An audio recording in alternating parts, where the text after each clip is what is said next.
मुझे अभी पीएम किसान सम्मान निधि की किस्त जारी करने का अवसर मिला है।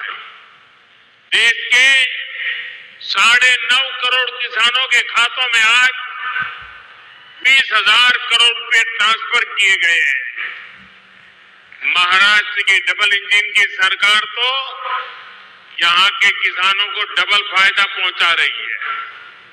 नमो शेतकारी महासम्मान योजना के तहत महाराष्ट्र के 90 लाख से ज्यादा किसानों को करीब 1900 करोड़ रुपए दिए गए।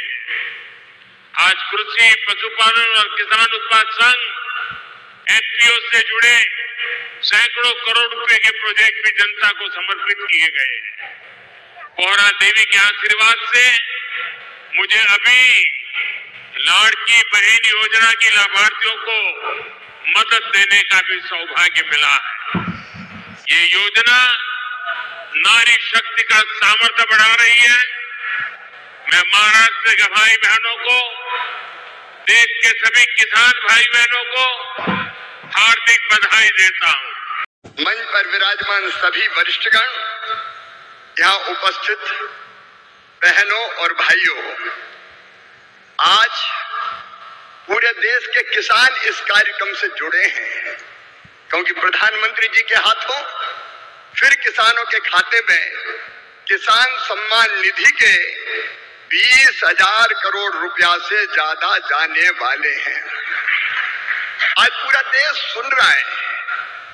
मेरे प्रिय बहनों और भाइयों, खटाखट वाली पार्टी की सरकार जो कहती थी उसके मुखिया कि 1 रुपया भेजता हूं तो 15 पैसे पहुंचते हैं, लेकिन मोदी जी ने कहा था न खाऊंगा न खाने दूंगा, और इसलिए एक सिंगल क्लिक करेंगे और पूरे 20,400 करोड़ रुपया किसानों के खाते में पहुंच जाएंगे। एक पाई इधर से उधर नहीं होगी। मोदी जी किसान हितैषी प्रधानमंत्री है। मैं तो गदगद और प्रसन्न हूं। हर कैबिनेट में किसानों के हक में लगातार फैसले लिए जा रहे हैं। मेरे प्रिय किसान भाइयों, न केवल किसान सम्मान निधि, 109 किस्म के नए बीज जो ज्यादा उत्पादन करेंगे वो किसानों को समर्पित किए गए हैं।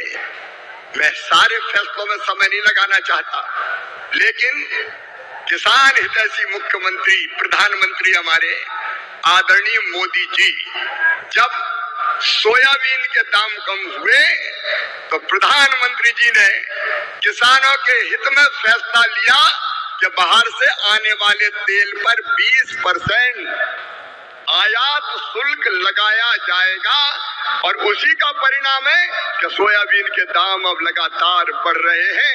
किसान को ठीक दाम देने वाले हमारे प्रधानमंत्री जी। प्याज निर्यात शुल्क 40% से घटा के 20% किया है प्रधानमंत्री नरेंद्र मोदी जी ने, ताकि महाराष्ट्र के प्याज उत्पादक किसानों को और बेहतर दाम मिल सके। एमएसपी पे खरीदी की बात कभी कांग्रेस करती थी, कभी खरीदी नहीं। शरद पवार जी जब कृषि मंत्री थे तब वो किसानों के खेत में नहीं, खेल के मैदान में दिखते थे, और कांग्रेस ने, शरद पवार जी ने एमएसपी पर 50% मुनाफा देने की सिफारिश स्वामीनाथन आयोग की लागू करने से मना कर दिया था। लेकिन किसान भाइयों और बहनों, ये प्रधानमंत्री आदरणीय नरेंद्र मोदी जी हैं जिन्होंने कहा लागत पर 50% मुनाफा देकर समर्थन मूल्य घोषित किया जाएगा, और ये कर रहे हैं। कांग्रेस तो खरीदती नहीं थी, मैं आंकड़ों में नहीं जा रहा, लेकिन सोयाबीन के दाम कम हुए और यहाँ की सरकार ने कहा कि केंद्र सरकार सोयाबीन की मिनिमम सपोर्ट प्राइस पर खरीदी करे, तो प्रधानमंत्री जी ने उसकी भी स्वीकृति दी है। किसानों के हित में सदैव चिंतन करने वाले ऐसे प्रधानमंत्री जी का आज मैं हृदय से अभिनंदन करना चाहता हूं। मैं एक फैसला और आपको केवल बताना चाहता हूं, किसानों को यूरिया की 35 किलोग्राम की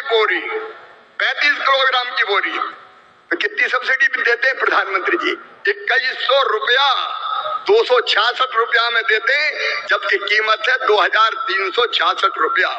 डीएपी के 50 किलोग्राम के बैग पर सरकार सब्सिडी देती है प्रधानमंत्री जी 1083 रुपया, तब 1350 रुपया में आपको बोरी मिलती है।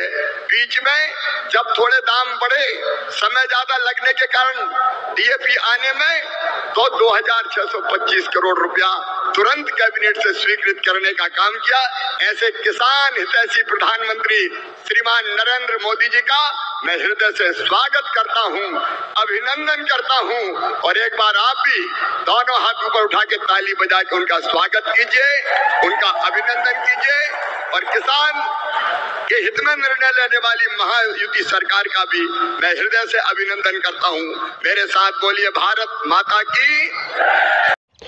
देश भर के किसानों को बड़ी सौगात यहाँ पर प्रधानमंत्री जी के द्वारा देश भर के 9.5 करोड़ किसानों को बड़ी सौगात यहाँ पर जो है जारी करने वाला है, बड़ी तोहफा जारी करने वाला है। देश के 10 करोड़ लगभग 9.5 करोड़ किसानों के खाते में 20,000 करोड़ रुपए से ज़्यादा किसानों के खाते में जो है जारी होने वाला है। साथियों, 21वीं किस्त के रूप में देश भर के किसानों को सौगात यहाँ पर मिलने वाला है। यहाँ पर प्रधानमंत्री जी और हमारे कृषि मंत्री जी को आपने सुने हैं, देश भर के किसान इस कार्यक्रम से जुड़े हैं। अब तक के वर्तमान में इसमें 10 करोड़ से लगभग 10 करोड़ किसान लाभार्थी लाभ ले रहे हैं। आप लोगों को मालूम होगा, अब तक के किसानों के खाते में 21वीं किस्त की राशि नहीं आया है। ऐसा इसलिए कह रहे हैं कि यहाँ पर जो है बचे हुए राज्य के किसानों के खाते में नहीं है, लेकिन हम आपको फिर से एक बार अवगत करा दें कि 21वीं किस्त की जो जारी करने होने की प्रक्रिया वो शुरू भी हो चुका है और जो है कई लाख किसानों के खाते में 21वीं किस्त की राशि भेजा जा चुका है, यानी कि पहुँच चुका है। अब बचे हुए जो किसान हैं उनका मानना है कि हमारे खाते में इतना विलम्ब क्यों है। हम आप लोगों को बता दें, उनके खाते में पहले इसलिए जारी किया गया, वहाँ पर जो है बाढ़ से पीड़ित किसान थे, इसलिए वहाँ से पहले उनका फसल नुकसान इस तरह से यहाँ पर आपदा थे, इसलिए उन्हें पहले किस्त भेजा गया है। आपको बता दें, जो भी हमारे भाई वीडियो देख रहे हैं 21वीं किस्त का इंतजार कर रहे हैं, उसके लिए बता दें 21वीं किस्त आपके खाते में 15 नवंबर के बाद ही आ पाएगा। हम आपको पहले क्लियर कर दें, 15 नवंबर के बाद ही आपका 21वीं किस्त की राशि आ सकता है। हालांकि आधिकारिक रूप से कोई 15 नवंबर के बाद आएगा ये फिक्स नहीं है, आधिकारिक रूप से कोई भी घोषणा यहाँ पर नहीं है। जो बात है वो क्लियर हम आपको कर देते हैं। अभी 15 नवंबर तक, यहाँ पर 14 नवंबर तक बिहार में चुनाव चल रहा है, इसलिए थोड़ा सा विलम्ब का कारण ये भी है। तो आपको बता दें 15 नवंबर के बाद 16-17 नवंबर तक इसकी जो राशि है वो आ सकता है। वर्तमान में हम जैसे कहा आधिकारिक कोई घोषणा नहीं किया गया है, लेकिन 21वीं किस्त का कई लोगों का मानना है 21वीं किस्त हमारे खाते में विलम्ब बिल्कुल भी विलम्ब नहीं हो रहा है सरकार की तरफ से। जो देखा जाए तो जो 20वीं किस्त आया था अगस्त में, हालांकि उसमें विलम्ब हुआ था। इसमें जब अगस्त चले गए तो यहाँ पर जो है सितंबर, अक्टूबर, नवंबर, दिसंबर, तो ऐसे में यहाँ पर लगभग नवंबर के अंतिम, दिसंबर के सप्ताह तक जा रहा है। लेकिन यहाँ पर जो है विलम्ब है, उसके लिए जो मिलाकर कर दिया जाए तब तक के किसानों के खाते में 21वीं किस्त का जो पैसा है वो ट्रांसफ़र हो चुका होना चाहिए। लेकिन अब तक के किसान 21वीं किस्त से वंचित है। बाकी हमने आपको जानकारी दे दिया। जो अपडेट है उसके अनुसार आप लोगों को 21वीं किस्त पाने के लिए ई-केवाईसी कराना अनिवार्य है। जो लोग ई-केवाईसी नहीं कराएंगे हो सकता है 21वीं किस्त से वंचित हो जाए। डीबीटी लिंक होना तो अनिवार्य ही, तभी आपके खाते में पैसा आ पाएगा, नहीं तो आपके खाते में पैसा पहुंच ही नहीं पाएगा। तो कुछ बातें हैं जिसको आपको ध्यान में रखना है, तभी आप इस योजना के तहत लगातार लाभ उठा सकते हो साथियों।